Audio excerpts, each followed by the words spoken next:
ఉమ్మ గారు వద్దాం వద్దాం please. Let me address to everybody please. ఏ వెంకటి తొందరగా స్టార్ట్ చేయాలి, తొందరగా స్టార్ట్ చేయనా? జై తెలంగాణ, జై తెలంగాణ. రాజ్ కుమార్ వెనుకోలకు కనబడతలేదట, ఒక్కసారి కింద కూర్చో, కింద చైర్ తీసే ప్లీజ్, ఏమనుకో. ఓకేనా? ఓకేనా?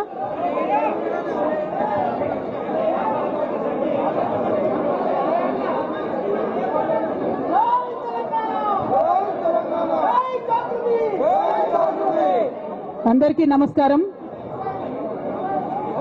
ప్రెస్ మిత్రులకు ప్రత్యేక నమస్కారాలు. అదేవిధంగా ఆగమ్మా నువ్వు గన్మైన మా పక్క సార్.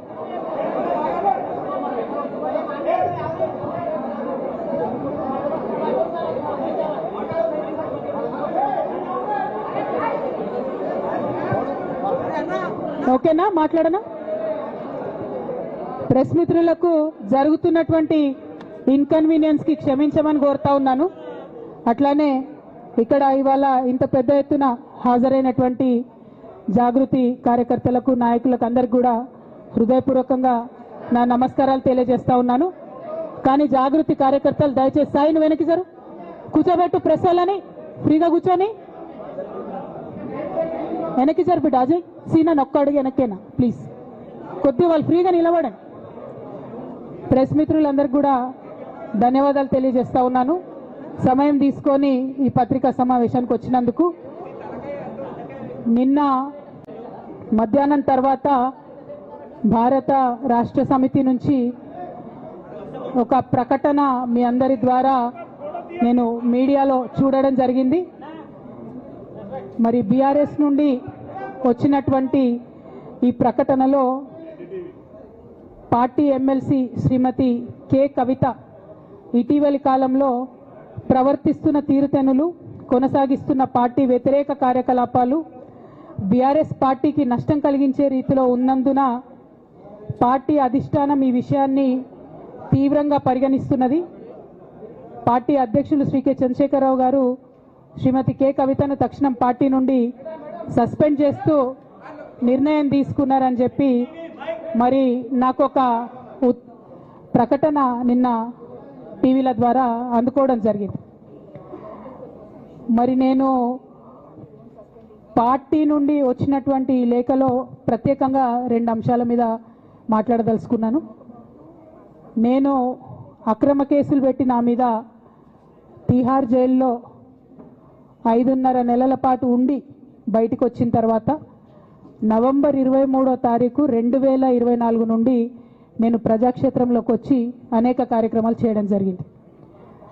మరి నేను చేసినటువంటి పనులలో మొట్టమొదటిది ఒక బిడ్డ హాస్టల్లో చనిపోతే ఆమెను విజిట్ చేసి, అట్లానే గురుకులాల్లో జరుగుతున్నటువంటి అన్యాయాల మీద మొట్టమొదటి కార్యక్రమం తీసుకొని నేను మాట్లాడినా. ఆ తర్వాత బీసీలకు జరుగుతున్నటువంటి అన్యాయం, కాంగ్రెస్ పార్టీ మేనిఫెస్టోలో ఇచ్చినటువంటి 42% హామీ కోసము పెద్ద ఎత్తున నేను పనిచేయడం జరిగింది. అట్లానే మహిళలకు 2500 ఇవ్వాలని చెప్పి పోస్ట్ కార్డు ఉద్యమాన్ని నేను చేపట్టడం జరిగింది.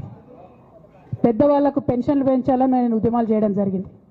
తెలంగాణ తల్లి స్వరూపాన్ని మారిస్తే అట్లెట్లా మారుస్తారని రౌండ్ టేబుల్ సమావేశం పెట్టినాం. బనకచర్లు అక్కడ కడుతున్నారంటే దాని మీద రౌండ్ టేబుల్ సమావేశం పెట్టినాం. ఓవరాల్గా తెలంగాణ ప్రాజెక్టులు, అందుబాటులో ఉన్నటువంటి నీళ్లు, వీటన్నిటి మీద కూడా రౌండ్ టేబుల్ పెట్టినాం.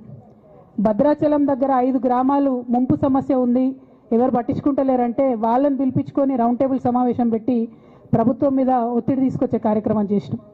ముఖ్యమంత్రి గారు సొంత జిల్లా మహబూబ్ నగర్లో భూ నిర్వాసితులకు అన్యాయం జరుగుతుందంటే నారాయణపేట నియోజకవర్గం వెళ్ళి వాళ్లకు మద్దతుగా మేము నిలబడి రావడం జరిగింది.